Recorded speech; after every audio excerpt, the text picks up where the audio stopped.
Hello and welcome to 18 WJTS in.form. I'm your host, Bill Potter. We are going to be talking about St. Joseph's Church and the beauty of what is happening. You may have noticed that the scaffolding is down on the outside, but there is still work being done on the inside. Joining us in the studio is Father Andrew Thomas. He is the administrator, the pastor at St. Joseph's Church. Also joining us is Alan Hoffman. Alan is a parishioner, and he's the representative, and you're on the renovation committee for the parish. St. Joseph's Church is Jasper, and we've noticed the scaffolding has all come down, so that doesn't mean it's done. Where are we in the progress of the renovation? Well, we've come along in a journey, quite a journey, and we've come a long way. At this point, we have completed the exterior, and if you go back, like I said, it has been a journey. This started in 2014, 8 years. So, this is something, this kind of a major renovation takes some time, and we had to have a lot of expertise helping us with that. And we have completed the stained glass windows. 20 of them have been totally restored. And then part of the requirement, the protocol of the Diocese of Evansville, you need to have a professional team, architects, engineers, and part of that process is a facility assessment. And we got all that, which is about 1 inch thick, probably in 2018. And in that report, they identified 15 immediate and short-term maintenance issues that we had to address. Some of those we had identified, when we went through that with them. But so what we call our phase one is replacement of the stained glass windows and addressing those 15 maintenance issues. So that is complete. And then the facility assessment also identified 2 other phases. One is the exterior and one is the interior. And you mentioned the scaffolding. Around that whole church, around the complete exterior, including the tower, all of the mortar joints were ground out and new mortar put in. And then also there was some stone facing that had defaced and was chipping. That can be a danger. We had to have some of those things knocked off so they wouldn't hit people. And some of them had to be cut out and then replaced. So that's all done. And the only thing that's remaining on the exterior at this point, we had to replace the north entrance steps. It was totally rebuilt. And we're putting stone facing on that, but the weather didn't cooperate last year, so we'll do that this spring. So phase 2 is complete. And some people may think, all right, the scaffolding comes down, so they're done with the church. No, now this is a whole new and different project inside. That's right. That's right. We moved into the church. I think it was we moved out of the church and into Kundak Hall, and then we started probably September or something like that of this past year, 2021. And our very first thing was to put the foundation in for the structures, for the pillars, for our new gathering room wall inside the church. And we were going fine, and we happened to dig alongside the tunnel, had to go all the way down to the foundation. And that's where we found a major issue with the tunnel. And, if anything we looked at to this whole process, it was a tunnel, because there's a tunnel around the whole perimeter of the inside of the church. And all of the electrical is in there, all the plumbing is in there, all the HVAC pipes and all. And when we found that issue with the cap going over the tunnel, it could break. So we stopped everything and had the engineers back in. And, you don't know what you run into on these old structures. They're beautiful, the bones are wonderful, they're really good, but it was not built for air conditioning or HVAC, those kinds of things. So what we ended up doing is taking out all of the concrete floor, and we completely filled in the whole tunnel. And so we no longer have a tunnel in the church. And we redesigned the whole HVAC system, the electrical and the plumbing, and we went with a forced air system, which required us to put 4-foot pipes, 4-foot ductwork down the center of the church, and smaller one branch lines. But so that ended up taking us quite a while to do that. So we had probably a 7-foot trench, maybe 30, 40 feet wide, down the center of the church. And that was major. And they took out 720 cubic yards of dirt and rubble. Wow. And then the duct work, we put rock over for compaction, and that there was 887 ton of rock. So And this was not planned for? it was not planned for. Okay. And then we also had to totally redesign, re-engineer the plumbing, the electrical, and the HVAC system. So I mean, it's all, that was not planned. You know, we did have a contingency, and you know, you never know, we don't know what you don't know. So we figured we'd have some issues, but we weren't planning on this we one. weren't planning on Surprise.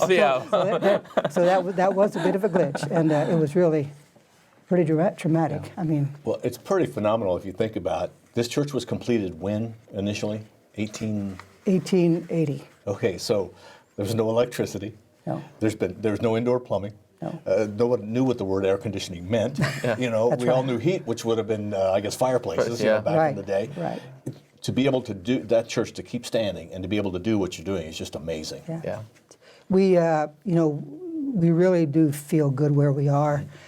Gotta admit, we had some tenuous moments and some worrisome times. But when we saw that last concrete pour in the church, that was just a relief. And there's a picture of that concrete floor. But that I mean, it's wonderful to have that floor in. And there's 160 cubic yards of concrete, new concrete. So that's a lot of concrete. Now, this then delayed you too, because you were looking to be done, I think, in August. Yeah, end of August, and we delayed until December, well, end of November. We hope to have the rededicate. I shouldn't say hope. We plan to have the rededication. We're going December. to chisel that in stone soon. You know? December the 10th of this year. So. Will people notice a difference inside? Oh, Because my. What really, one thing that did concern me is the beautiful paintings, the mosaics that are up on the right and the left side of the altar, and the altar itself. Right. Is that all still the same? Yes, the mosaics will stay the same. Okay. Of course, the painting on the ceiling will have to change. Will be changing, and will be a new terrazzo floor and those kinds of things. And there is a new, I'm going to call it a cry room. Is that the wrong Yeah, word? it's a gathering Okay, room. yes. Gathering room. Yes, that is within the existing structure, and that will be glass and wood, and it'll be handicapped restrooms. You know, 2 new stairways along the side, and so it'll be quite amazing. And Father, now this I'm sure affects the parish. Yeah. Because now you're doing masses in Kundak Hall. How has the parish responded to this? Yeah, really great. You know, we have some people who aren't coming back. You know, we kind of went from COVID into Kundak Hall, and so we've seen kind of a stable number from who was coming at COVID and then who's now coming. We'd love to see those numbers obviously go north, but we know that a lot of parishioners are going to the different Catholic churches in town because it doesn't feel like a Catholic church, but it's really homey, and people. I mean. There's just a great spirit there of joy and knowing that like this is temporary, so we can have a lot of joy knowing this is not going to be forever, but it's also just a spirit of like we're gonna make this place wonderful, and it's been really incredible. So it has been a shift. Our attendance is lower than pre-COVID numbers, but I think the people there they're so happy that we're doing such an amazing job with this beautiful building, and it's going to be incredible. And I think that will definitely change when December 10th. Yeah. So you get here because then you know you're back to being in your church and being in your building. 'Cause going to Kundak Hall, while it's great to go there. I mean, to have a we're making facility, it work. right. Yeah. But it's like you said, for some people, it may not feel like church. So you can go to Holy Family, you can go to Precious Blood, or you could go to Ferdinand St. Anthony. Yeah. Any of those. But you'll come back home eventually. It's like kids going off to college. You know, they all say they want to move away from home, but oftentimes they move back to home anyway. That's right. That's our prayer. Yeah. So have you noticed a change in the faith of people, or is that still stronger? I think it's really strong. I think it's stronger. But even the last 2 years has strengthened a lot of people's faith. You know, there was 2 ways people turned. But I think this journey has really kind of reminded us kind of our priorities, which has just been a great joy that it's like, like we have this incredible monument to worship our God in, and to a testimony to our founder's faith that like our God deserves something beautiful like this. But I think sometimes when we have those beautiful things, it becomes almost an unpersonal faith. And so a lot of our people are really rediscovering that personal relationship with Christ. Because sometimes when we have to go suffer or we get things taken from us, it kind of strengthens us once again. So that's been I've just been hearing a lot of stories about, wow, I'm really discovering so much more right now because of not having all the support of that beauty and of that worship space. So it's been really awesome. So it keeps going on. It keeps going on. All right. Yeah. So when are mass times for people? Did you change your schedule because of Coon Deck Hall, or is it all the same? It's all the same. We tried to do as little impact as possible. So our mass times are 4:30 on Saturday evening, and then 6 a.m., 7:30, 9:30 Sunday morning, and then we have a Spanish mass at 3 p.m. and then a 6 p.m. English mass as well. And so, so everything keeps going on. We're doing funerals in there. We're baptizing people in there. We're having mass in there. It's been a really, I think it'll be all, I think people are going to look back and say, like, I was baptized in Coon Deck Hall. You know, I just talked to a lady right before we started that got married in Coon Deck Hall, and she said that was a memory I'll never forget, you know, and so it was really kind of incredible. So Really, for St. Joe's to have that facility, was that planned? Did somebody go, hey, we're going to have to do the church, we better have the St. Joe's, the Coon Deck Hall ready to go? Or was that just fortunate? that was just fortunate. I mean, we regretted planning ahead, but not that great, you know. We were just really lucky to have such a great group of people. We had the building, the Perry Center, which These are the old school which was renovated not 10 years ago. Yeah. Now, I'm sure that, like everything, as the project changed, then you're going to need some more money. How are you on the fundraising part?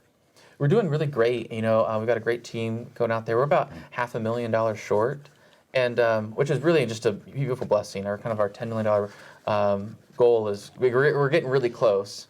And so, but with this, all the new problems, like there's no wiggle room anymore. So we got to hit that. And you know, we've been seeing some overages, but I think we're going to be okay as long as we kind of hit that original goal. So yeah, but $500,000, I think that's incredible. If you think about $500,000 is part of 10 million, not $500,000 of a million. That's right. So you really made some progress in a very short period of time. Yeah. You know, and to be able to do this within those general numbers and all the issues we addressed, we had a good-sized contingency, but you don't know what you don't know. So that's this is a testament to how great of a team they had there. You know, I wish I could take credit for it, but they had such dedicated people and just a phenomenal team working on it, and they've really Alan's worked hard on it. It's been incredible. So well, and we do broadcast the Mass if you can't make it to church, because some people can't, Yep. at 11 o'clock on WJTS every Sunday morning. So you can watch. It is Coon Deck Hall. It is, yeah. But that's good. that's right.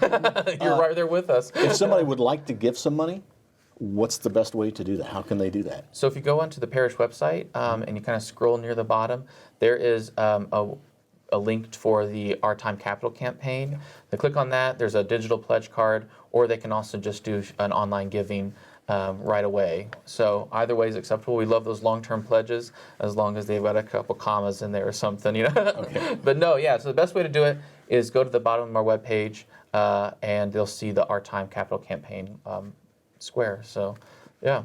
Now, let me ask you this: each of you, personally, what are you looking forward to the most about the project being done? What is it? Maybe because the benches are going to be further apart, which is what I'm looking forward to. Because I got long legs. It's always been hard to kneel at St. Joe's Church. What is one thing that really, for you, goes, I feel good about this? You want to go first? Go ahead. Oh, no, that's a tough question. Because there's so much that's been done. There is so much. It's beautiful.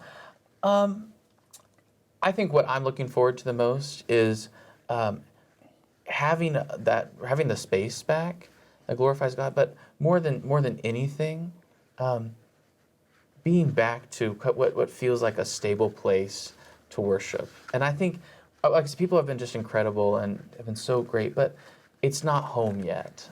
And I just think I'm really looking forward to that because, like I said, we went straight out of COVID, kind of into this renovation, and so I feel like there's a sense that it's like we want to be back, and so it's going to be beautiful. It's going to be incredible, but outside of the beauty, I think that I'm just really looking forward to saying like this is going to be our home for a long time, and it's going to be here for forever now. So I think it's really what I'm looking forward to. Excellent.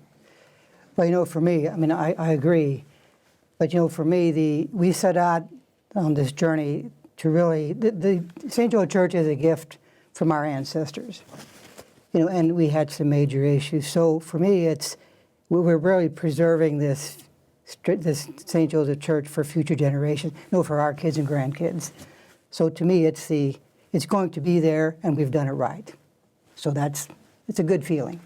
Well, congratulations on where you are so far and where you're headed. Again, if you'd like to make a contribution, go to the website for St. Joseph's Church.